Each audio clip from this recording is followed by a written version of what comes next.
গাড়ি থেকে নেমে মাত্র দাঁড়িয়েছি, কোথা থেকে একটি মেয়ে এসে বলল, এক্সকিউজ মি স্যার, আমি আপনাদেরকে রিসিভ করতে এসেছি। Welcome sir. মেয়েটার কথা বলার ভঙ্গি আর স্পষ্ট উচ্চারণ শুনে আমি হাঁ করে তাকিয়ে যাচ্ছি। আমাকে রিসিভ করার জন্য মামাতো ভাই নিয়নের আসার কথা। এই মেয়েটাকে তো আমি চিনি না, তার উপরে সে স্যার স্যার বলে সম্বোধন করছে। অদ্ভুত ব্যাপার। আমি অবাক হয়ে বললাম, আপনি কে? মেয়েটি মিষ্টি করে হাসল। সেই হাসি দেখে যে কোনো ছেলের মাথা ঘুরে যাবার কথা। মাথায় হাত দিয়ে দেখি, না, আমার মাথা ঠিক হয়ে আছে, ঘুরছে না। ড্যাব ড্যাব করে তাকিয়েই রইলাম আমি। মেয়েটি বলল, আমি রাশা আলম। আপনি আমাকে রাশা নামেই ডাকতে পারেন স্যার। আপনাকে রিসিভ করার জন্য আমাকে পাঠানো হয়েছে। আমার চক্ষু চড়ক গাছ। আমি কি এমন ভিআইপি হয়ে গেলাম যে আমাকে রিসিভ করার জন্য এরকম সুন্দরী মেয়েকে পাঠানো হবে? তাছাড়া রাশা নামে আমার কোনো কাজিন নেই। এই মেয়েরা তাহলে কে? অবাক চোখে জিজ্ঞাসা করলাম, আপনি কি আমাকে রিসিভ করতে এসেছেন? জি স্যার, আপনাকেই। Are you sure? আমি আপনাকেই রিসিভ করার জন্য এত দূর থেকে এসেছি। আমি শিওর হব না তো আপনি হবেন স্যার? আমি কে বলুন তো? মেয়েটি হাসতে হাসতে বলল, আপনি কি নীলাভ স্যার? জি, আমি নীলাভ। কিন্তু স্যার হলাম কবে? আপনি মজাও করতে পারেন। কথা না বাড়িয়ে আসুন, সবাই অপেক্ষা করছে আপনার জন্য। কোথায় যাব? আমাদের বাসায়। বাসাটা কোথায়? আপনি ভুলে গেছেন? আমি আমতা আমতা করে বললাম, না মানে জায়গার নামটা যেন কি? বুড়িচং। আমি অবাক হলেও একটা হাঁপ ছাড়লাম। আমি বুড়িচংই যাব, আর আমার নাম নীলাবু। তার মানে মেয়েটি আমাকেই রিসিভ করতে এসেছে। কিন্তু আমাকে স্যার বলার কারণ বুঝতে পারছি না। যাই হোক, নিশ্চয়ই এটা আমার মামাতো ভাই বোনদের কারসাজি। আমাকে সম্মান প্রদর্শন করে ভরকে দেওয়ার প্ল্যান করেছে। ফোনেও চার্জ শেষ, তাই নিয়নকে ফোন দিতে পারছি না। আমার বন্ধু রাফি বলল, দোস্ত কি এত ভাবছিস বল তো, চল যাই। আমি এখানে কনফিউজড, মেয়েটার কথাও ভুল হচ্ছে কিনা কে জানে, কিন্তু সে আমার নাম জানার কথা নয়। ভাগ্যে যা আছে হবে, এখন যাওয়া যাক। মেয়েটার সাথে গাড়িতে উঠে পড়লাম। রাফি নির্ঘাত সুন্দরী রাশা ম্যাডামের ওপর ক্রাশ খেয়ে বসে আছে, নয়তো এভাবে হাংলার মতন বারবার তাকাতো না। আমি রাফিকে চিমটি দিয়ে বারবার হুঁশ করিয়ে দিচ্ছি, নয়তো বেচারা তাকিয়ে থাকতে থাকতে কখন যে চিৎপটাং হয়ে যাবে ঠিক নেই। রাশা বলল, স্যার, আপনাদের আসতে কোনো অসুবিধা হয়নি তো? জি না। রাফি আগ বাড়িয়ে বলল, অসুবিধা হয়নি? আর হলেও আপনাকে দেখার পর সব ভুলে গেছি। মেয়েটি আমার দিকে তাকালো অবাক হয়ে। আমি মুখ কাচুমাচু করে বললাম, ফান করছে, ওর কথা কিছু মনে করবেন না। বলেই রাফির পায়ে জোরে একটা চিমটি বসিয়ে দিলাম। রাফি চিৎকার করে উঠল। আমি বললাম, চেঁচাচ্ছিস কেন? মশা কামড়াচ্ছে তাই না? রাশা ব্যস্ত হয়ে বলল, গাড়িতে মশা? ডেঙ্গু হবে তো। ড্রাইভার, আপনি স্প্রে করেননি? ড্রাইভার গাড়ি থেমে স্প্রে করলো। রাফি বলল, এই মশা অ্যারোসলে মরবে না। রাশা অবাক হয়ে বলল, তাহলে কয়েলের ব্যবস্থা করব? এই মশা কয়েলেও মরবে না। এ মা, বলেন কি? তাহলে ব্যাটের ব্যবস্থা করব? ব্যাট? ব্যাট হলে গায়ের জোরে একটা মেরে মাথা ফাটিয়ে দিতাম। রাশা শব্দ করে হেসে উঠল। হাসুক, মহারানী জোকস না বুঝলে তো হাসবেই। যদি বুঝতে যদি বুঝতো রাফি কোন মশার কথা বলেছে, তাহলে হাসি উধাও হয়ে মুখে ফুল চন্দন পড়তো। রাশা বলল, বাবা কতদিন ধরে আপনাদের কথা বলছিল? মা তো কাল থেকে খাবার দাবার বানিয়ে বসে আছে। বাবা আপনাকে অনেক ভালোবাসেন। আমি ভ্যাবাচেকা খেয়ে গেলাম। কাম সেরেছে তো। কার বাবা? কে বাবা? আমাকে ভালোবাসার মতন ছেলে তো আমি নই। আমি নিতান্তই বোকাশোকা টাইপের একটা বাউন্ডুলে ছেলে। বাপের হোটেলে খাই আর ঘুরে বেড়াই, আমাকে কেন ভালোবাসবে? তাও আবার এরকম সুন্দরীর বাবা। রাফি আমার দিকে তাকিয়ে বলল, তোর কপাল খুলেছে। কে রে দোস্ত? জামাই আদর কেন করছে তোকে? I don't know anything. ঢপ মারছিস? আগে তো আগে তো আমাকে কিছুই বলিসনি। আমি মনে মনে হাসলাম। আমি নিজেও জানি না এই মেয়ে কে। হতে পারে আমার মামা মামাই আত্মীয়। আমি বেড়াতে এসেছি আমার মামা বাড়িতে। এখানে কোনো অচেনা সুন্দরী মেয়ে রিসিভ করে এলে আমার জানার কথা নয় তার বাবাকে। রাশা একটা দোকানের সামনে গাড়ি স্লো করতে বলে। আমার দিকে তাকালো, বিনয়ের সাথে জিজ্ঞাসা করলো, কিছু খাবেন স্যার? না, আমি কিছু খেতে চাচ্ছি না। রাশা রাফির দিকে তাকিয়ে বলল, স্যার আপনি কিছু খাবেন? রাফি হ্যাংলার মতন বলল, জি খাবো। কি খাবেন স্যার? যা খাওয়াবেন। বলুন না কি খাবেন? স্যার আমার কাছে খাওয়ানোর মতন কিছু নেই, আমি দোকান থেকে এনে দিচ্ছি, বলুন। আসলেই কি কিছু নেই? রাফির ফাজলামির ধরন দেখে আমি গায়ের জোরে ওর পায়ের ওপর পাড়া দিলাম। রাফি আবারও চেঁচিয়ে উঠল। রাশা জিজ্ঞাসা করলো, কি সমস্যা স্যার? আবারও মশা কামড়াচ্ছে? আমি রাশিকে বললাম, আমরা কিছু খাবো না, আপনি প্লিজ তাড়াতাড়ি বাসায় নিয়ে চলুন।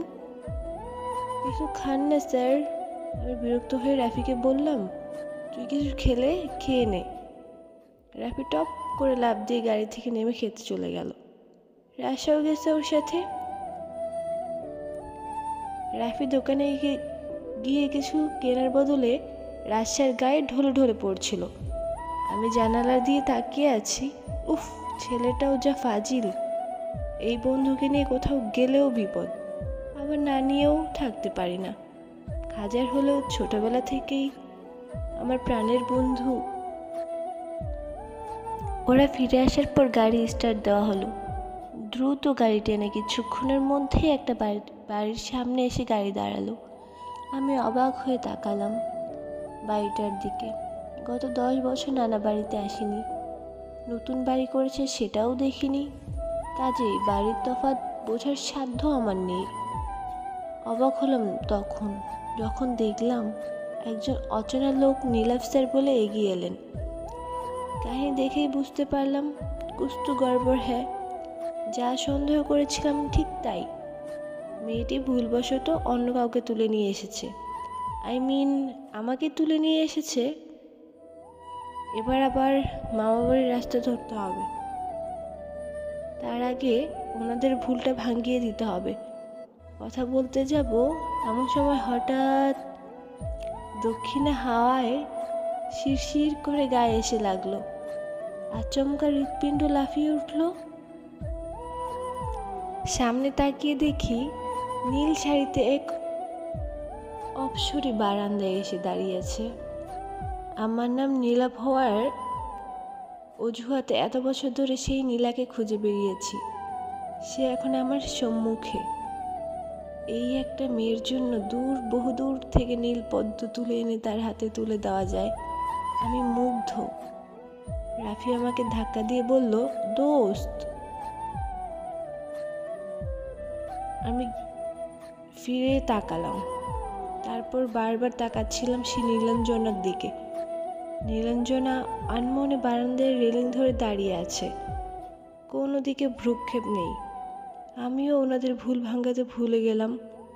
ভুল টুল যা হবার হয়েছে।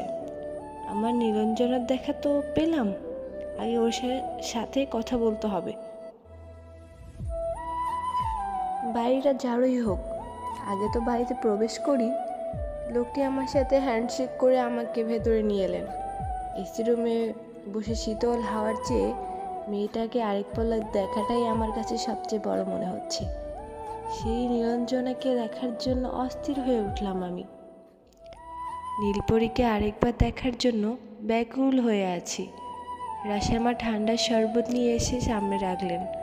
রাফি তখন রাশা ও রাশার বাবার সাথে গল্প করেই চলেছে। ইতিমধ্যেই বেশ ভাবও জমিয়ে ফেলেছে। আমি শুধু চাতাক পাখির মতন চেয়ে আছি। মাঝে মাঝে আমার চোখ দুটো নীলাঞ্জনার বারান্দায় খুঁজছে। রাশা নিজে জিজ্ঞাসা করলো, স্যার কিছু খুঁজছেন? হ্যাঁ, কি খুঁজছেন স্যার? বলুন, আমি এনে দিই। এনে দিলে তো ভালোই হয়। কি জিনিস সেটা? আমার হুঁশ ফিরে এলো। কী সব উল্টাপাল্টা বলে যাচ্ছিলাম কে জানে। আমি তড়িঘড়ি করে বললাম, না না, খুঁজছি না কিছু। এখনই যে বললে কিছু খুঁজছেন।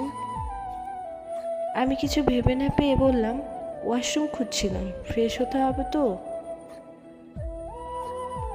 ও আচ্ছা, এতে লজ্জা পাবার কিছু নেই স্যার, আসুন আমার সাথে, আমি দেখিয়ে দিচ্ছি। রাফি উঠে বলল, আমিও যাব। রাশা হেসে রাফির দিকে তাকালো। মুচকি হাসির সাথে সাথে বলল, আসুন না। রাশার কথায় একটা আলগা টান আছে, টেনে টেনে ভাব নিয়ে কথা বলে। রাশার মেকআপ আর চেহারাতেই একটা ভাব মেশানো রয়েছে। সাজগোজ খুব পছন্দ করে, সেটা দেখেই বোঝা যাচ্ছে। জামা কাপড়ও নেহাত কম ছোট নয়। অন্যদিকে সে নীলপরীর মাঝে কোনো আলগা ঢং ভাব কিচ্ছু নেই। চেহারায় কোনো আলগা সাজ্জা নেই। জামা কাপড়ের তো কথাই নেই, একেবারে নীলপরী নীলাঞ্জনা। আমাকে গম্ভীর হয়ে ভাবতে দেখে রাশা বলল, স্যার এনি প্রবলেম? হ্যাঁ, প্রবলেম। রাশা কৌতূহলী হয়ে তাকালো। আমি মুচকি হেসে বললাম, প্রবলেমটা হচ্ছে আমাকে স্যার স্যার বলা বন্ধ করুন, শুনতে খারাপ লাগছে আমার। Okay sir. আবার হেসে উঠল রাশা। এমন সময় হঠাৎ আমার নীলপরী এসে সামনে দাঁড়ালো। আমি কিছুক্ষণের জন্য হারিয়ে গেলাম। দূর হতে ছোট্ট গোলাপের কলি মনে হয়েছিল, এখন দেখি একেবারে ফুটন্ত গোলাপ মনে হচ্ছে। একটা মেয়ে এত স্নিগ্ধ কিভাবে হতে পারে? কিভাবে হতে পারে?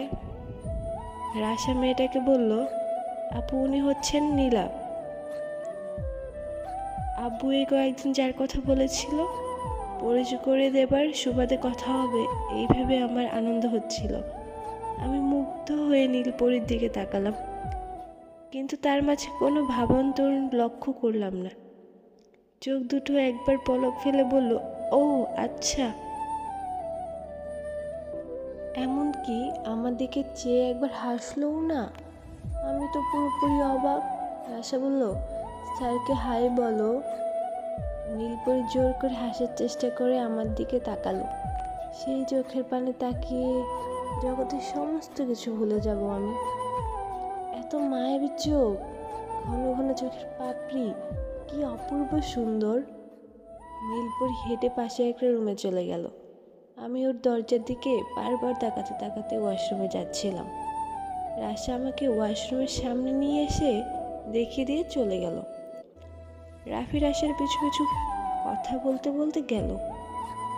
আমি এইটুকু নিশ্চিত যে রাফি মেয়েটার সাথে ভাব জমানোর চেষ্টা করছে, তার মানে কয়েক মিনিট তো লাগবেই। আমি তাড়াতাড়ি নীলপরীর রুম লক্ষ্য করে চলে এলাম। রুমের দরজায় পর্দা টানানো। দরজার সামনে থেকে বললাম, এক্সকিউজ মি। খুব দ্রুত নীলপরী এসে পর্দা সরিয়ে বলল, বলুন। না মানে ওয়াশরুমটা কোন দিকে?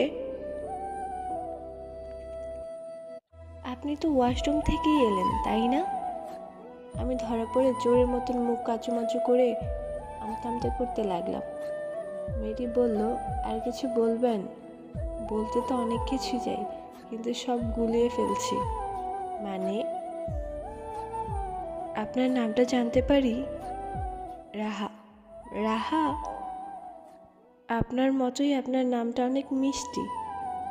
না, আমার আমার নামের মতোই আমি অনেক রুড আর রাগী। রাগী একদমই মনে হয় না, কিন্তু আপনাকে দেখে মনে হয়। কি মনে হয়? এই যে কথা বলে ধান্দা খুঁজছেন। আমি আরেকবার ধরা পড়ে লজ্জায় মাথা নামিয়ে ফেললাম। হাসবো না কাঁদবো, আমার যে কি করা উচিত নিজেও বুঝতে পারছি না। মেয়েরা যেমন সুন্দর ঠিক তেমনই ট্যালেন্টেড। কিভাবে যে চোখ মুখ দেখেই বুঝে ফেললো।